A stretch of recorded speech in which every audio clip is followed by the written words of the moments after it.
Thank you very much for that introduction, Sally. That was way, way kinder than it should have been, but thank you very much.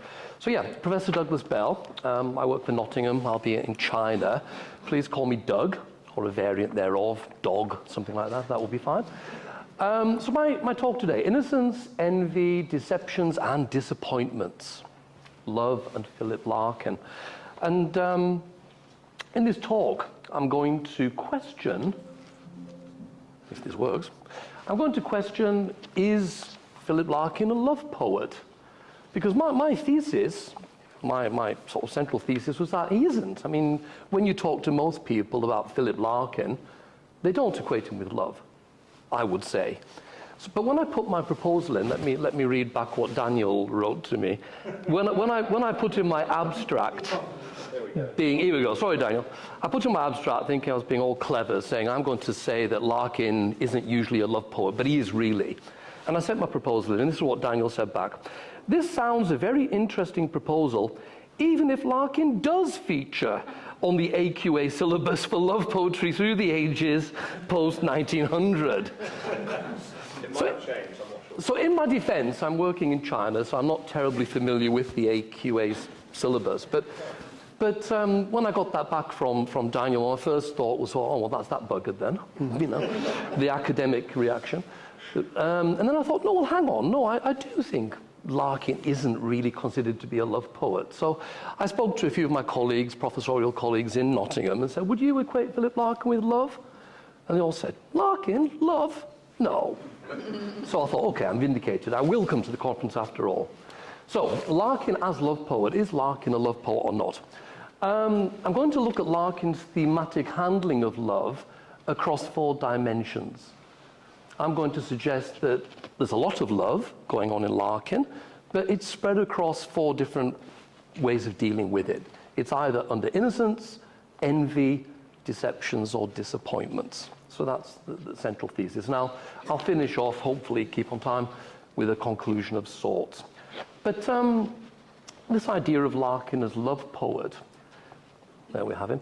I thought it might be interesting to start by looking at what Larkin himself said about love. Yeah, a few of us today have talked about the letters. I think most people have mentioned letters and correspondence.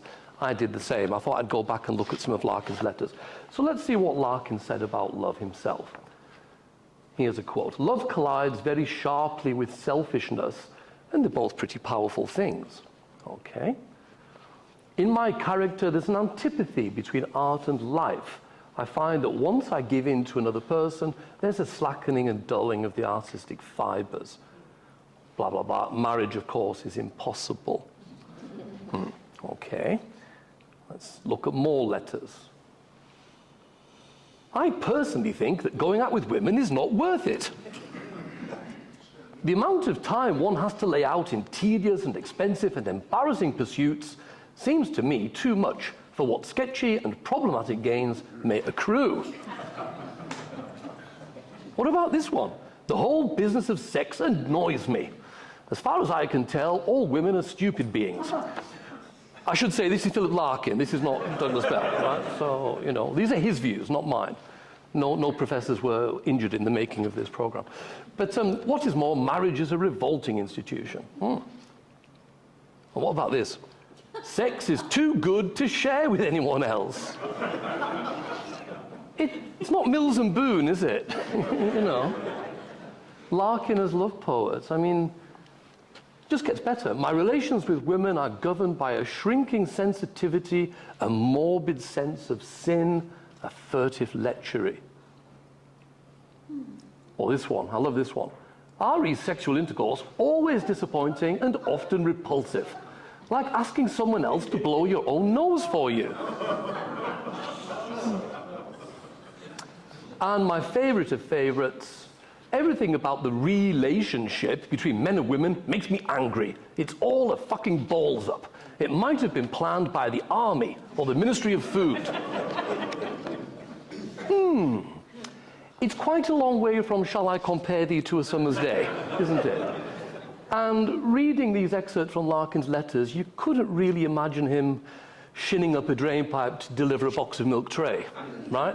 Unlikely. But wait, To quote Larkin, wait, not so fast. That's what Larkin was saying in his private letters. But what about the women in Larkin's life? What were they saying about him? Well, if we have some letters here, the picture there of Ruth and a very youthful Larkin. And look at what Maeve Brennan said about him. A wonderfully chivalrous, even courtly lover.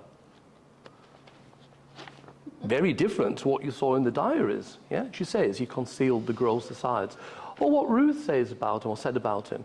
He could be loving, patient, and kind. Sympathy, sensitiveness. He could give himself with total generosity, but only for a little while. Then he must withdraw and have equally total cut-off. So as with everything Larkin, I think, we've got this duality. It's very hard to pin Larkin down, I think. You think you've got him pinned down, and then you see a completely different picture. So Larkin as love poet. I said I was going to talk about this from 4 different angles. So we'll start with Innocence. Because the conference is about Jill, it makes sense to start with Jill. And there's a lot of innocence in Jill, I would say. I mean, Simon Garfield, look at the quote there on the front cover. Remarkable, a book about innocence. So there we go. Simon says, and I agree with him. But there's loads of things. I mean, we could pick up all sorts of things in Jill that are quite innocent. I mean, there's that interaction with John and Elizabeth when she's going to put the bow tie on him. And John's sort of getting a bit turned on, evidently, and really sort of quite fancies her. And then he realizes that Elizabeth's aware of this. He saw in a second, that she was expecting him to put his arms around her. And ooh, it's a shock. So very innocent. John Kemp is so innocent, so, sort of wet sometimes. I mean, I think someone said this morning, I think David, my colleague, said this morning, that when you read Jill, certainly when I read it, occasionally I do get annoyed with John Kemp. I say, come on, man up a bit. Want to smack him, be a man. But there's also bits that are incredibly poignant with the innocence. When he wants to invite Gillian to tea, and he's so excited about it, and he goes through all that preparation, he makes the sandwiches and things, and then she doesn't come. And, look at that, how that part ends. He's trying not to cry. There's something innocent but also very poignant there. A curious, blubbering vibrato. More innocence from Jill. Once they'd shown him he was despicable, he instantly saw himself as 50 times more despicable. This one hits me. This one, I'm sure many of you in the room must have done this. I've done this at earlier points in my life, I'm sure. Something like this, where he picks up the cup that Jill has drank from and puts his mouth on the cup where her mouth had been. There's something very innocent there and very poignant. But as John Kemp concludes at the end, there's no difference between love fulfilled and love unfulfilled. Was he not freed for the rest of his life from choice? So there's a lot of innocence, I think, in the way that Kemp... Larkin through Kemp explores this kind of love. If I move away from Jill, from the novels, and start looking at Larkin's poetry now, I think some of his most beautiful poetry has a strong innocence theme with love. I mean, the poem he wrote for Maeve Brennan, Broadcast, I find that very innocent but very poignant, leaving me desperate to pick out your hands, tiny in all that air, applauding. That's a very innocent, poignant image, I think. Or in Faith Healing, one of my favorite poems, in everyone there sleeps a sense of life lived according to love. That nothing cures, So there's some innocence, I think, there. Another poem I particularly like, Morning at Last There in the Snow. Very, very poignant, very innocent, looking out of the window at the footprints, coming and leaving again. I should say poems titles that have an asterisk on, these are because I'm going to recategorize them later. And again, it's this thing of Larkin being ambivalent. You're not quite sure. It could be this or it could be that. So for me, Morning at Last There in the Snow is innocent, but I'll suggest it's something else later. Or When First We Faced and Touching Showed. There's an innocence to that, even though it's love in older age. You know, he's acknowledging, when did love not try to change the world back to itself? Every time we fall in love, we treat it as if it's a new experience. You know, but we've got all of that baggage that we bring with us. Perhaps the most obvious poem, at least, that would deal with the theme of innocence, I think, is an Arundel Tomb, the Earl and Countess there. And of course, the most famous lines, perhaps, from Larkin, "What will survive of us is love." But again, this is ambiguous, and I'll come back to this. Is it innocence? Are we saying what will survive of us is love, or is something else going on there? But for now, let's leave it in the innocence box. Well, that's the innocence bit. What about envy? And you'll notice the nice green color there for envy. Yes, that wasn't by accident. Envy. Aha, Mr. Amis. Very strong envy between Philip Larkin and Kingsley Amis. And if you look at that quote there in the letter, Larkin admits it. Kingsley is busy shagging a new girl, at every opportunity, which makes me envious. So it's very clear. They did have this envy, or Larkin was envious. And we see that particularly in the poem Letter to a Friend About Girls, which is essentially writing about Kingsley Amis. After comparing lives with you for years, I see how I've been losing. All the while I've met a different gauge of girl from yours. Grant that, and all the rest makes sense as well. So very clear envy there with Kingsley Amis. Amis is almost Larkin's alter ego. Amis was busy doing all the things that Larkin perhaps wanted to do, but never sort of had the wherewithal or the opportunity to do, perhaps. So that sort of, again, duality. But there's other kinds of envy as well in Larkin. I mean, look at those two poems. I won't read the first one out in full. I'll spare you the language, but just look at that. I mean, someone else doing all of those things. Someone else. And me supposed to be ignorant. Strong envy there. Or the poem, The Dance. I eel back to the bar and find you in a weed from plant psychology, you know. So he's envious about a particular individual here at the university, right? I was at university just after Larkin had died. Hull was my alma mater, as Sally said, so I'm aware of plant psychology. But I did German and Italian, not plant psychology. But you can see the envy going on there against a particular individual. So we've had envy of Kingsley Amis. We've got envy here of whoever was taking out Maeve Brennan. There's some envy going on in Dockery and Son as well, I think. When he's comparing his life with Dockery, there's a bit of envy going on. Dockery now, only 19. He must have taken stock of what he wanted. Look at what Dockery's got compared to what I've got. There's a bit of envy going on. In Self's the Man, there's kind of an envious theme there. Oh, no one can deny that Arnold is less selfish than I. And there's a kind of almost, well, look at what Arnold's got. But I don't really want that. I don't really want to have those things that he's got. But do I? And there's this, sort of internal argument going on. The Life with a Hole in It.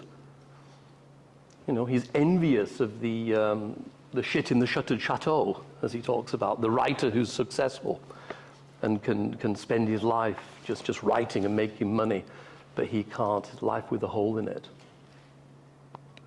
So lots of envy. Or he's envious of the youth. If you look at the High Windows anthology, he's envious of the sexual freedom of students in the 70s that he hadn't enjoyed as a student in Oxford. He's looking out the window from his office, looking at the students going by when he's writing this and saying, look how, they've got sexual freedom. He's envious of that. Sexual intercourse began in 1963, which was rather late for me. So envy there. Envy across all sorts of areas. What about deceptions then? A big theme in Larkin, someone mentioned it this morning, I think it was the first talk, deceiving. This idea of deception, and of course his second anthology, The Less Deceived, about deception, about deceiving yourself. Look at there, an interesting quote from Larkin. The agent is always more deceived than the patient. because action comes from desire. And we all know that desire comes from wanting something we haven't got, but then the sting's in the tail, isn't it? Wanting something we haven't got, which may not make us any happier when we actually have it. So this idea of deception, perhaps self-deception. And we see this in A Girl in Winter. Some different parts when we get inside Catherine's head in A Girl in Winter. She knew she wanted to lie with the head in his lap. You know, she wants to have this love affair with Robin, but she equally knows it's not going to happen. And that second quote, what a pretty thought it was, and how untrue. She'd known it was untrue. So this idea of deceiving ourselves. Again, deceptions beyond the novels, we see it in the poetry, I think. There's a lot about deception going on in the poetry. The large, cool storm, and look at the quote I've taken from that.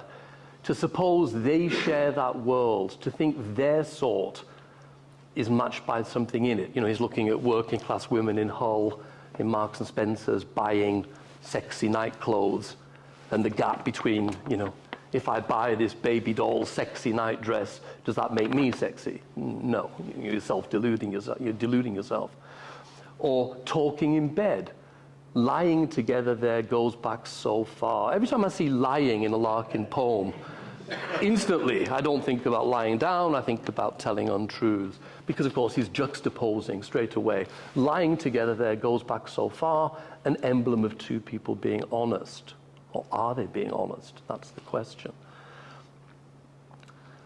And the one I mentioned earlier, Self's the Man, it starts out as if he's envious of Arnold. Oh, Arnold's got all these things, he's married, he's got kids. Oh yeah, no, I don't want that, but do I want that? Because by the end, he started out sort of saying that he didn't want it, but then by the end, he's conceding, well, maybe he does actually want it. I'm a better hand at knowing what I can stand without them sending a van. Or I suppose I can. Or breadfruit. Boys dream of native girls who bring breadfruit, whatever they are. Such uncorrected visions end in church or registrar. So, deceiving yourself. I mentioned earlier that I thought Arundel Tomb was a good example of innocence in Larkin's poetry, but there's another way to read it. We could also read it as self-deception, if we want to be cynical. I mean, just look at some of the language from that poem. The Earl and Countess lie in stone. They would not think to lie so long. The stone fidelity they hardly meant. Time has transfigured them into untruth. So there's always this duality in Larkin. It's, on the one hand, it seems a certain way, but then he sort of gives and then takes it back again. I was saying to colleagues over lunch, you know, Larkin gives and pulls it right back. So you've got that innocence depiction of love in an Arundel Tomb, and then he immediately pulls it back and says, well, love isn't stronger than death just because statues hold hands for 600 years. And Andrew Motion picks up on this quite a lot in the biography, as he says that an Arundel Tomb celebrates this idea of love, but behind the tender triumphalism of its ending lies an assumption that no living couple could ever be truly happy and remain permanently in love. So there's always that duality going on. Disappointments. And this is what most people associate with Philip Larkin. Not necessarily about love, but just disappointment in general. Yeah? But if we look at Larkin and love disappointments, so much of it is about the darker side of love. I mean, love songs in age, still promising to solve and satisfy and set unchangeably in order. But it had not done so then, and could not now. Or loving was part now. There is regret, always there is regret. Counting up to 2 is harder to do, for one must be denied before it's tried. So disappointments. I said earlier, Dockery and Son was sort of envy. He was envious of Dockery. But then by the time you get to the end of Dockery and Son, disappointment's coming in. He's saying, well, Dockery's got this. Dockery's got a son. For me, nothing. Nothing, with all the son's harsh patronage. And talking in bed. It becomes still more difficult to find words at once true and kind, or not untrue and not unkind. or places, not placed, places, loved ones, typo. No, I've never found the place where I could say, this is my special ground, my proper ground. Again, disappointments, love again. Why does it work for other people? Why hasn't it worked for me? Something to do with violence a long way back and arrogant eternity. Or the one morning at last there in the snow. I suggested earlier this was very innocent and very poignant, and it certainly starts out that way, but by the final stanza, there's the usual Larkin disappointment creeping in. But when they vanish with the rain, what they woke to will remain, whether as happiness or pain. And Afternoons, one of my favorite poems. I love the wording in Afternoons. Larkin was a very craftsmanly poet. I mean, there's no, again, I was saying at the table earlier, there's no words in Larkin that are there by mistake. Every single word he chooses has been weighed, valued. Yep, that's the right word for the job. And in this particular poem, I love this word, thickened, because it just captures it. Their beauty has thickened. So the thing that you thought you wanted the marriage, you wanted the kid, you wanted the semi-detached, you've got all of that, but it's just not quite really what you wanted after all. It's thickened. To me, that's such a powerful use of language. Again, more examples of disappointments in love. The bottom one, Wild Oats, about his relationship with Ruth. Parting was an agreement. I was too selfish, withdrawn, and easily bored to love. Well, useful to get that word. And back to the letter about a friend about girls. Again, use of language. You mine away. What a fabulous choice of word. You're mining away at things.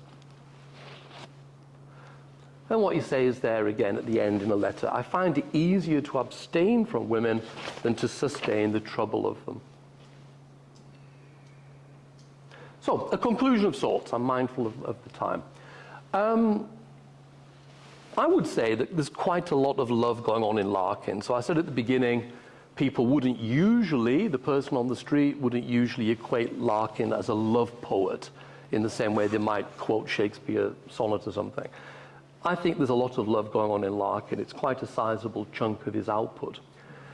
But when you look at it, it tends to be the darker side and the disappointment that predominates, I think, from the samples I've shown today, and I could have shown many more.